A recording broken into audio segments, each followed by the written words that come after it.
For 6 straight weeks, my neighbor's construction crew used my driveway as their private service road. They rolled over it before sunrise in pickup trucks, concrete mixers, and a trailer loaded with lumber. They cracked the edge of my pavement, crushed my flower bed, and left muddy ruts along the only path my mother could use with her walker. When I asked my neighbor to stop, he barely looked up from his phone. "It's faster for the guys," he said. "You'll survive a few tire marks." That was the moment I stopped asking. My driveway was not a shortcut, and it definitely wasn't free access for his $180. 000 renovation. I photographed every crossing, measured every damaged section, and found a lawful way to put a price on every tire track his crew left behind. Subscribe to Truth and Dignity Stories for more real-life inspired stories about standing up for your home and your peace. And tell me in the comments, would you have confronted that neighbor one more time? Or started documenting everything the first day? My name is Rebecca Clark.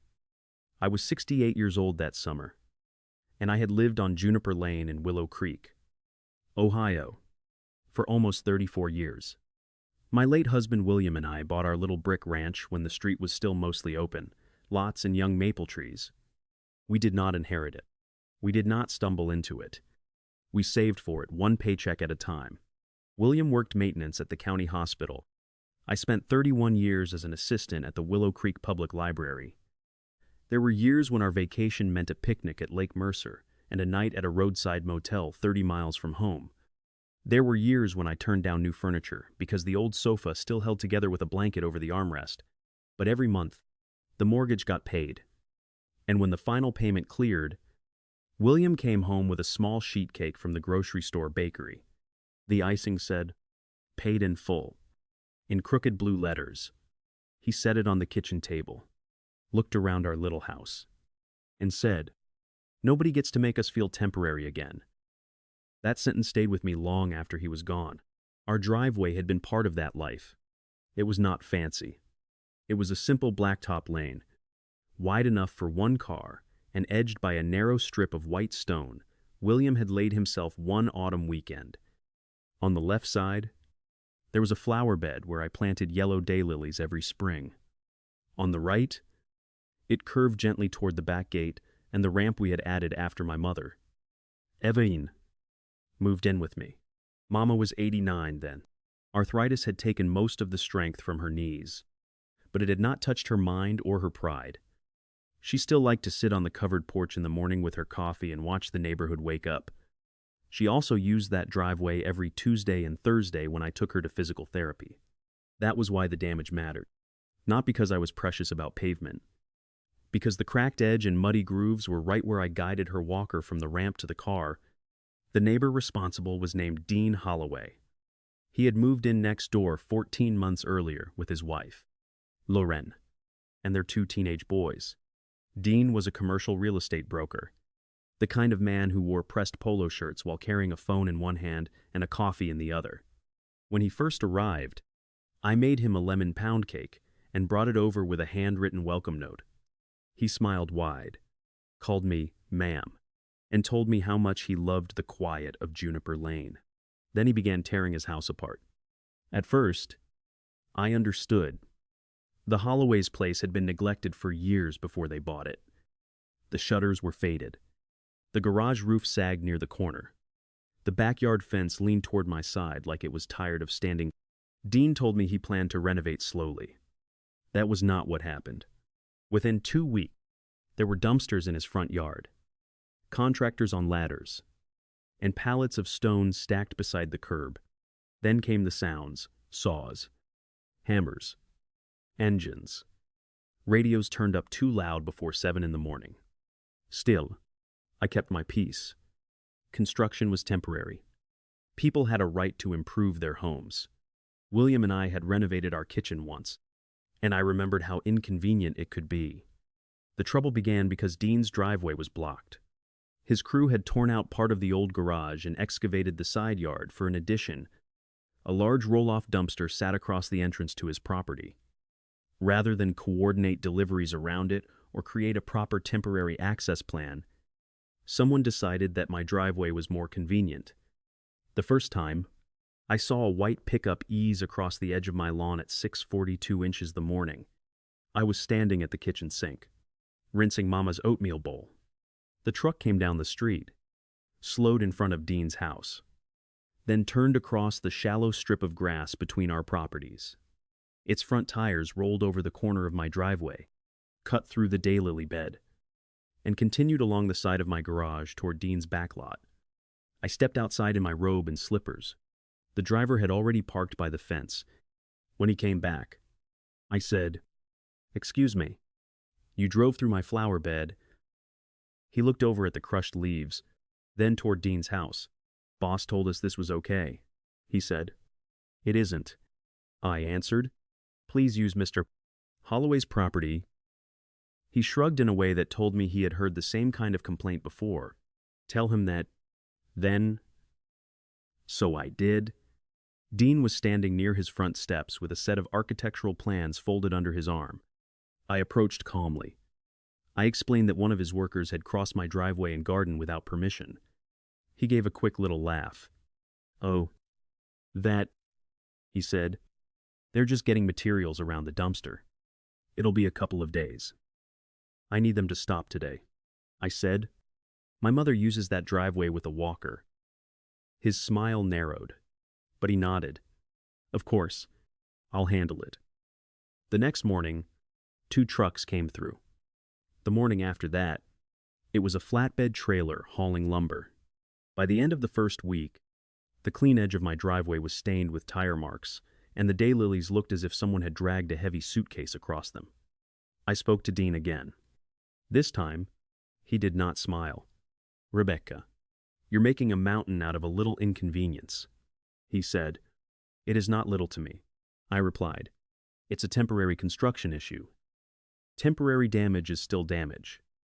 He put both hands in his pockets and looked toward his house, where men were carrying beams through the exposed frame of his addition.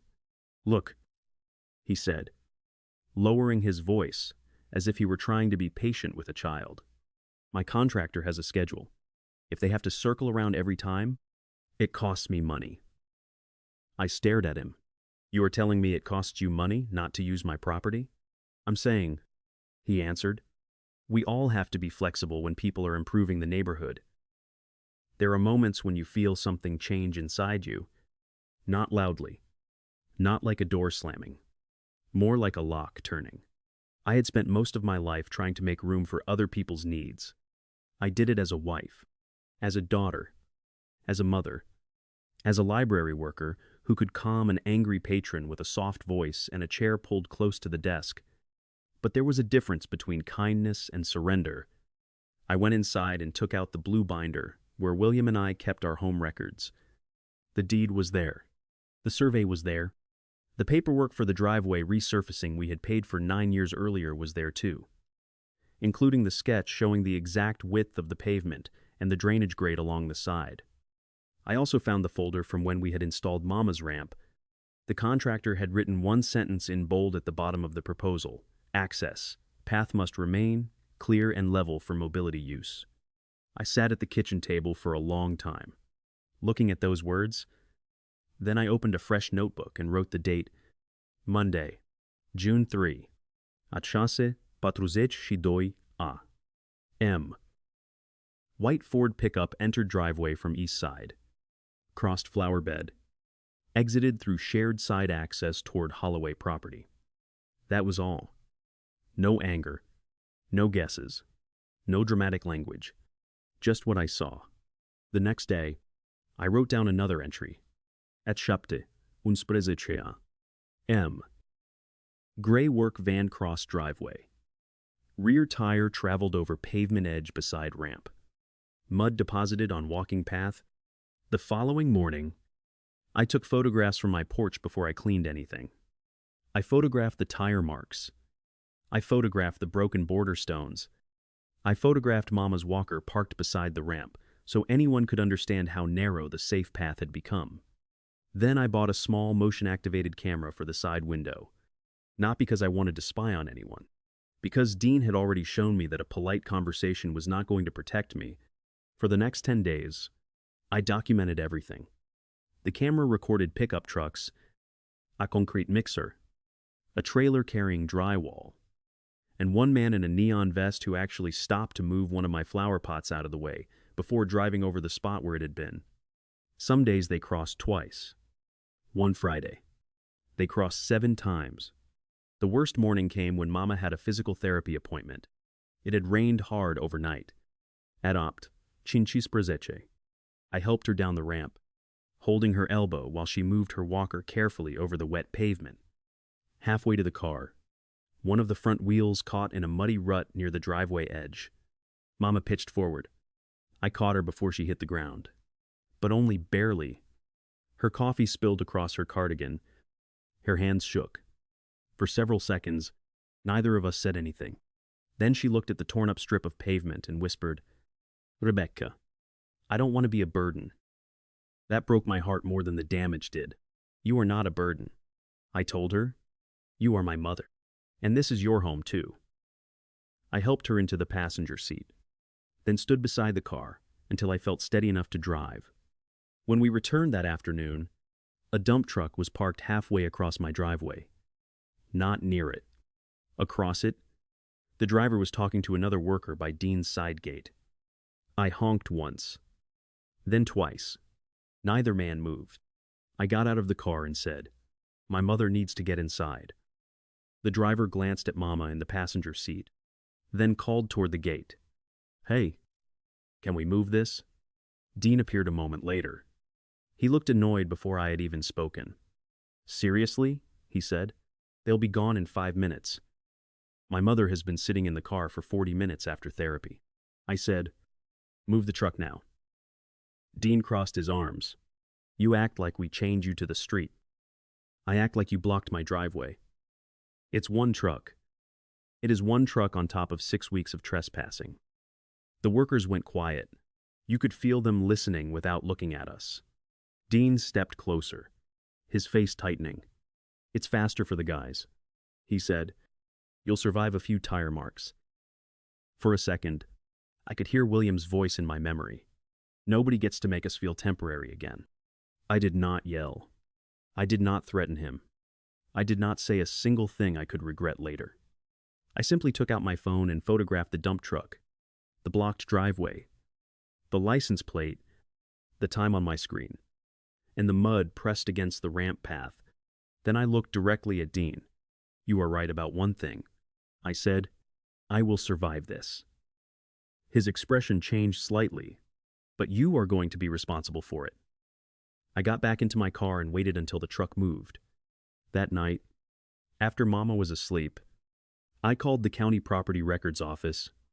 The woman who answered explained that I could order a certified copy of my plat map and request information about any recorded access easements affecting my lot. The next morning, I called a local paving contractor recommended by my church friend Helen. I asked him to inspect the driveway and give me a written estimate for the visible damage. By lunchtime, I had also made one more call. This one was to the city's building department. I did not accuse Dean of anything. I did not demand that someone punish him. I simply asked whether a residential construction permit allowed a contractor to use a neighboring private driveway as a temporary construction route without written permission. The clerk paused. Then she said, "Ma'am, it absolutely does not." And that was when I understood I had not been collecting photographs. I had been building a case. The first person to come by was a paving contractor named Luis Martinez.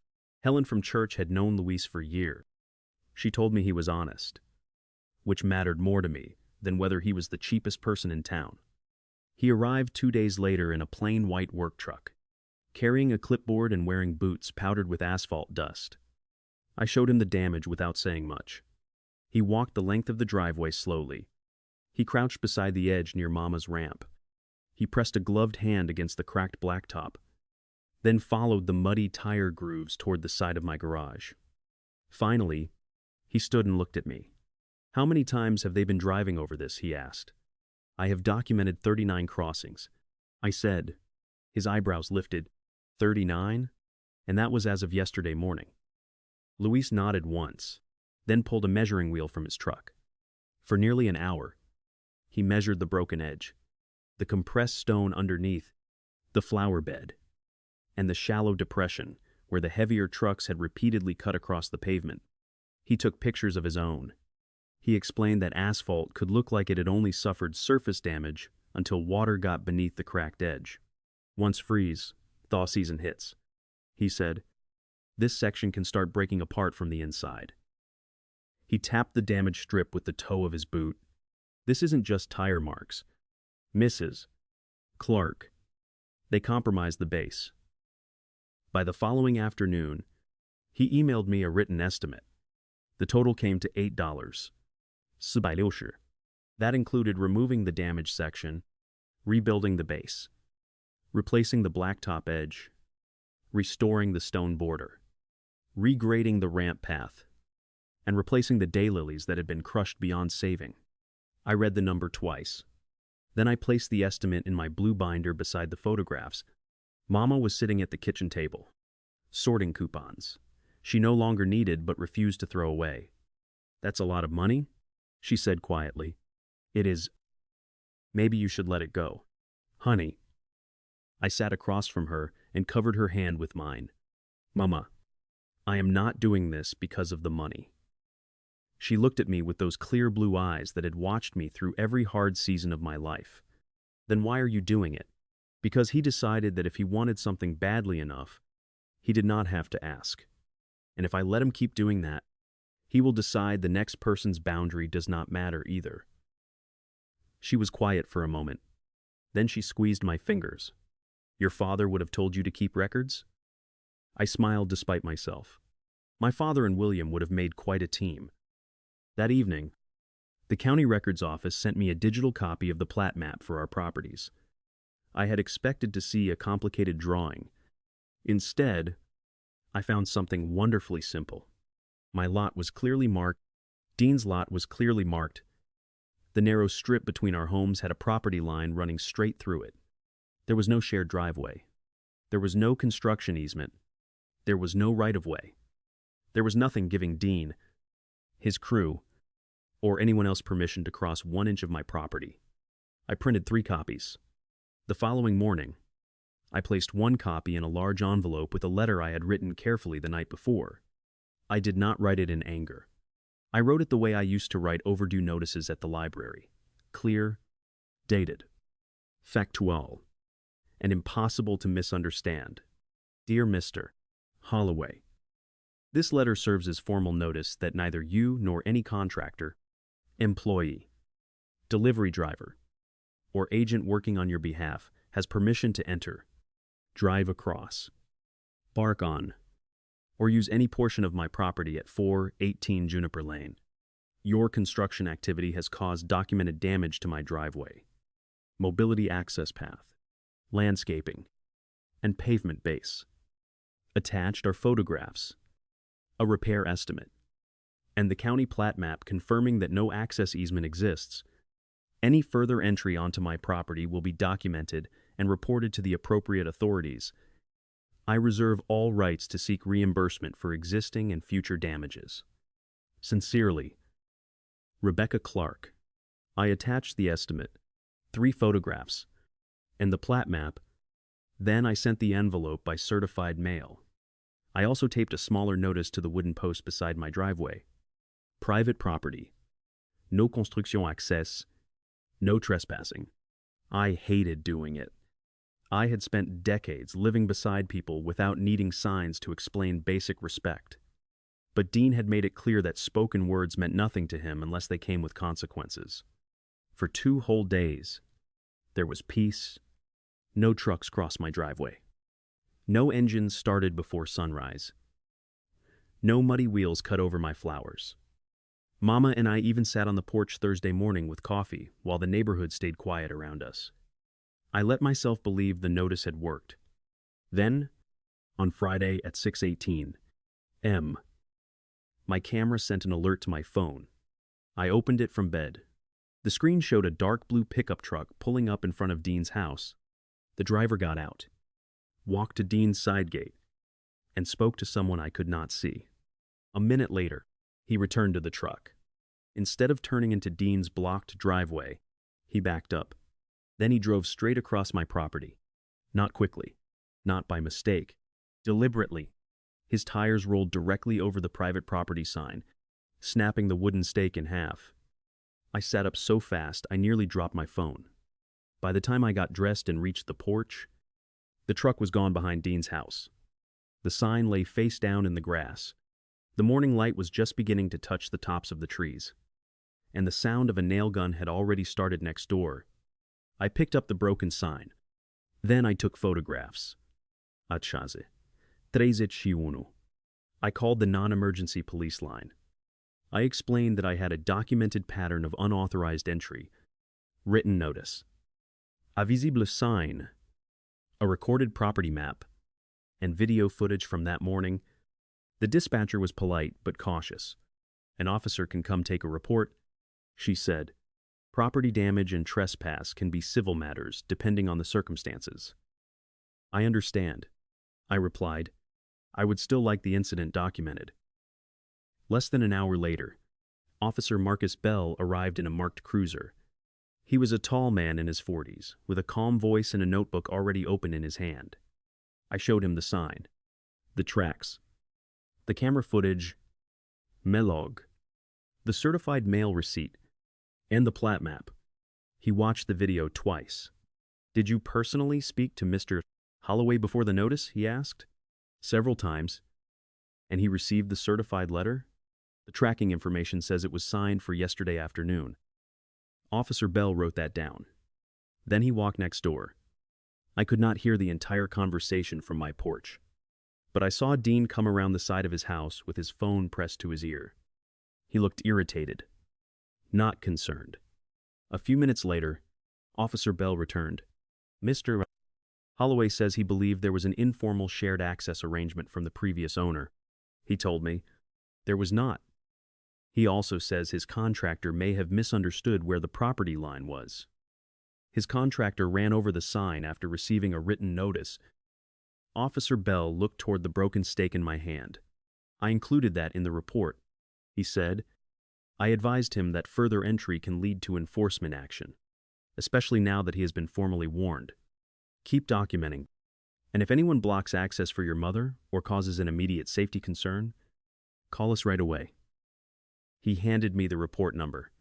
That number did not repair my driveway, but it changed the situation. Dean was no longer dealing with a neighbor he could wave away from his front steps. He was dealing with a documented record. Later that afternoon, I received a call from the city building department. The woman identified herself as Denise Carter, the permit compliance officer. Mrs. Clark, she said, I received your inquiry earlier this week regarding the Holloway renovation permit. I reviewed the plans and spoke with the project contractor. My stomach tightened. And? The approved site plan shows all construction access through the Holloway driveway and front staging area, she said. There is no approved temporary access through your property. That is what I thought. There is another concern, she continued. The contractor told our office that the existing driveway was inaccessible due to construction equipment. If that changed their access plan, they were required to submit a revision. They did not. No, ma'am, they did not. Denise asked whether I would be willing to email my photographs and the dates of the documented crossings. I told her I already had everything organized. By then, I had made a folder on my computer labeled Holloway Access. Inside it were separate folders for video, photographs, written notices, repair estimates, property records, and my daily log. For every image, I had added the date and time. For every video, I had copied the original file and saved an untouched version. I had learned something from working at the library all those years. People think records are dull until the day the truth depends on one. I sent Denise what she asked for. She thanked me and said an inspector would visit the property the following week. When I hung up, I felt a small pulse of relief. Then Dean came to my door. He arrived at 8:40 that night, after Mama was already in bed. I saw him through the glass before I opened it. He had no smile this time, no phone in his hand, just a stiff posture and a look that told me he had spent the day being inconvenienced. I left the chain on the door. Rebecca, he said, We need to talk. We have talked. Not like this. I waited. He glanced toward the side of my house, where the new sign had been placed farther from the driveway. You called the police? You drove over my property after I gave you written notice. You made it sound like I was some kind of criminal. I reported what happened. He exhaled through his nose. My contractor is upset. The city is asking questions. This whole thing is getting blown out of proportion. The damage to my driveway is not out of proportion. $8,000 for asphalt, he said? Come on. It is not only asphalt. It is an accessible path for my mother. He looked past me into the hallway, toward the small lamp I always kept on near Mama's room. I didn't know she was that unsteady. The words might have sounded like concern from someone else. From Dean. They sounded like an excuse. You did know. I said. I told you. He rubbed his forehead. Look, I can have the crew avoid your place from now on. Fine. But I am not paying some inflated bill because you want to teach me a lesson. I do not need to teach you anything. Then what do you want? I had thought about that question all day. Not because I had any doubt about the answer. Because I wanted to make sure I could say it without shaking. I want you to repair what your work damaged. I said, I want you to make sure no one working for you comes onto my property again. And I want you to understand that the people living next to you are not obstacles in your renovation plan. His jaw tightened. You can't prove every mark came from us. I looked at him for a long moment. Then I reached behind the door and lifted the blue binder from the small table where I had placed it before answering. I can prove more than you think. His eyes fell to the binder. For the first time since this began, Dean looked uncertain. He turned away from the door and walked back toward his house without saying goodnight. The next Tuesday, Denise Carter came to inspect the renovation site. She arrived in a city vehicle just before 10 in the morning.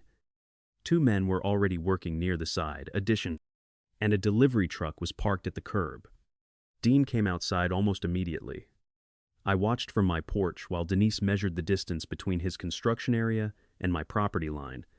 She examined the staging area in front of his house, then studied the approved plans on a tablet. At one point, she walked directly to the broken edge of my driveway. Dean followed behind her, talking with both hands. Denise listened without interrupting. Then she pointed toward the side gate, the muddy crossing path, and the line marked on the plat map I had emailed. Dean stopped moving. 15 minutes later, Denise came over to speak with me. Mrs. Clark, she said, I have issued a correction notice to Mr. Holloway's project. What does that mean? It means the contractor must stop using any unapproved access route immediately. The property owner must submit a revised site access plan within 10 business days. Until that plan is approved, certain deliveries and exterior work cannot continue. I looked toward Dean's house. The crew had stopped working. One of the men was leaning against a truck, watching Dean argue quietly with another man in a hard hat. Denise lowered her voice. I cannot decide your private damage claim, but I can tell you this. His permit does not give him permission to use your land. Thank you, I said. She nodded. Keep your records. That afternoon, I thought the worst part was over. I was wrong, because at 4:17, while I was helping Mama prepare green beans for supper, an envelope appeared in my mailbox. There was no stamp, no return address. Inside was a single sheet of paper from a law office in downtown Willow Creek. It said Dean Holloway disputed responsibility for the damage. It claimed that my driveway had long been subject to neighborhood access practices, and it warned that if I interfered with his renovation, he would consider seeking damages from me for delays caused by my unreasonable conduct. At the bottom was one sentence that made my hands go cold. Mr. Holloway further maintains that a portion of the disputed access route may fall within a shared boundary area, not accurately reflected by the claimant's informal records. I read it 3 times. Then I opened my blue binder and looked again at the county plat map. The map was clear, but Dean was no longer pretending this was just a misunderstanding. He was trying to make me doubt what I knew belonged to me. and I had a feeling he was about to discover that a woman who has kept records for 34 years does not get frightened by a lawyer's letter. The next morning, I did not call Dean. I did not call his lawyer either. I called someone who understood the difference between a threatening letter and a meaningful legal claim. Her name was Nina Patel, and she was a local attorney Helen's nephew had used during a property boundary dispute a few years earlier. Nina had a small office above a bakery on Main Street. When I told her the basic facts over the phone, she did not interrupt me once. Then she said, "Bring every record you have, especially the original files." So I brought the blue binder. I brought my notebook, the photographs, the videos, the certified mail receipt, Officer Bell's report number, the repair estimate, the city correction notice, and Dean's lawyer's letter. Nina spent almost 2 hours reviewing everything. She did not rush. She did not make grand promises. She simply asked careful questions. Did the prior owner ever use your driveway to access this property? No. Did you ever give Mr. Holloway verbal or written permission? No. Did anyone tell you there was a shared access agreement before construction began? No. Did Mr. Holloway receive written notice before the truck crossed your property again? Yes. I have the signed delivery confirmation. She leaned back in her chair and folded her hands. Mrs. Clark, your records are excellent. I let out a breath I had not realized I was holding. His letter says the boundary may not be accurate. His letter says it may not be accurate, Nina replied. That is not the same thing as proving it is inaccurate. She opened the certified plat map. This is a county record, not an informal sketch. And his renovation permit already identifies a different approved access route. What does that mean for me? It means he may be trying to pressure you into backing down before anyone looks too closely at the facts. Nina explained that we would not treat the lawyer's letter as a reason to panic. We would treat it as another item in the record. Then she suggested something that made perfect sense. We should have the property line verified by a licensed surveyor, she said. Not because I doubt the plat map, because if Mr. Holloway intends to raise questions about the boundary, we answer him with the strongest possible evidence. The surveyor came 3 days later. His name was Robert Sloan. He was in his 70s, with a faded canvas hat and a bright orange vest that looked older than some of the houses on Juniper Lane. He placed markers, checked measurements, reviewed the recorded plat, and worked quietly for most of the morning. Dean watched from his front yard. He did not approach me. He did not wave. He just stood there with his arms crossed while Robert measured the ground between our homes. By late afternoon, Robert handed me a preliminary drawing. The property line was exactly where the county map showed it. But there was more. The narrow section Dean's crew had been using did not just brush the corner of my driveway. In 2 places, the tire path crossed more than 4 feet onto my property, and the contractor had cut a temporary gap through a section of my landscaping to make the turn easier. Did you know about this? Robert asked, pointing to a fresh scrape near the hedge. I had not.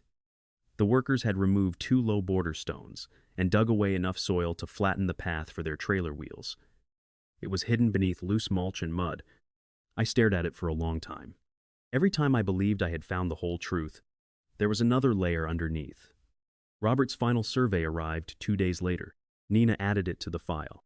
Then she drafted a response to Dean's attorney. It was not emotional. It was not cruel. It was devastating because it was factual.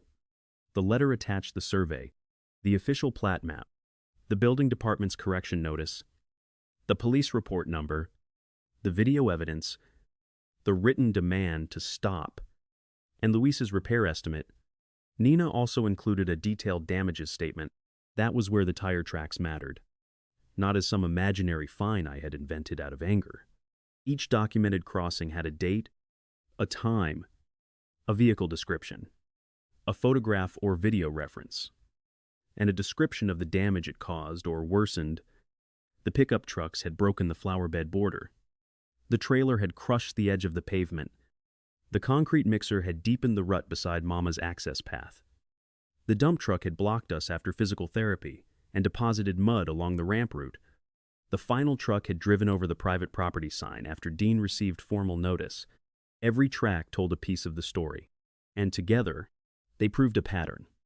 Luis updated his estimate after reviewing the survey and the hidden cut through the landscaping.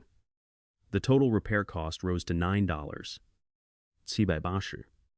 Nina added $420 for the destroyed plants and stone border, $285 for the replacement signs and camera installation, and $640 for the temporary safety measures I had needed for Mama, including non-slip path mats and transport assistance, while the driveway access was unsafe.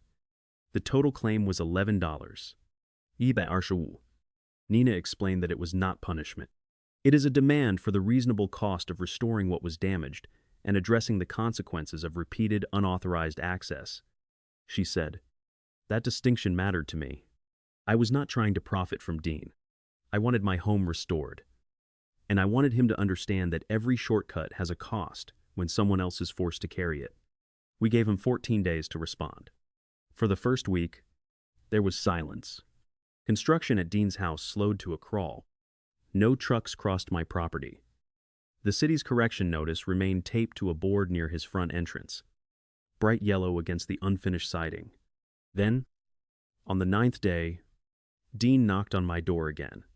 This time, he was alone. He looked different from the man who had stood on his lawn and told me I would survive a few tire marks. His shirt was wrinkled. There were dark circles beneath his eyes. His phone was in his hand, but he did not look at it once. I opened the door without the chain. Not because I trusted him, because I had nothing left to fear from a conversation. "Can we talk?" he asked. "We can talk." He looked down at the walkway. "My lawyer says I should not say much." That is probably good advice. A small, tired smile crossed his face, then disappeared. Rebecca. I did not know it had gotten this far. I thought about the damaged driveway, Mama's shaking hands, the sign broken in the grass, the letter accusing me of unreasonable conduct. "You knew enough?" I said. He nodded. "Yes, I did." For a moment, I almost felt sorry for him, not because his problem was small, but because he had created it one arrogant choice at a time, then acted surprised when it finally became too large to ignore. He looked toward his house. "The contractor says the city may delay the exterior work for weeks if I don't submit a new access plan. My lender is asking questions. The project is already over budget." I said nothing. "I should have handled it better," he continued. "I should have stopped them the first time you asked." "Yes. I thought," he paused, "I thought it was just a driveway." "No," I said quietly. "You thought it was mine?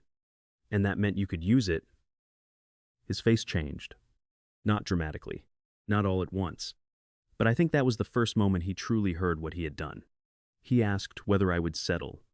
I told him he needed to speak with Nina. 3 days later, we met at Nina's office. Dean came with his attorney.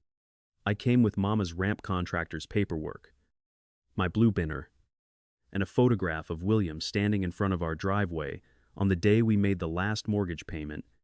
I did not show that photograph to anyone. I simply kept it tucked inside the binder where I could see it. The meeting lasted just over an hour. Dean's attorney tried to argue that the damage estimate was high. Nina calmly showed him the survey, the photographs, Luis' inspection notes, and the city documents confirming that the crew's access route had never been approved. Then she played 3 short clips from my camera. The first showed a truck entering my property after I had spoken to Dean. The second showed the dump truck blocking Mama's return from therapy. The third showed the blue pickup crushing the private property sign the morning after Dean received my certified letter. No one said anything while that final video played. When it ended, Dean looked down at the table. His attorney removed his glasses and rubbed his eyes. By the time we left, we had a settlement. Dean agreed to pay $10, $500 within 10 business days.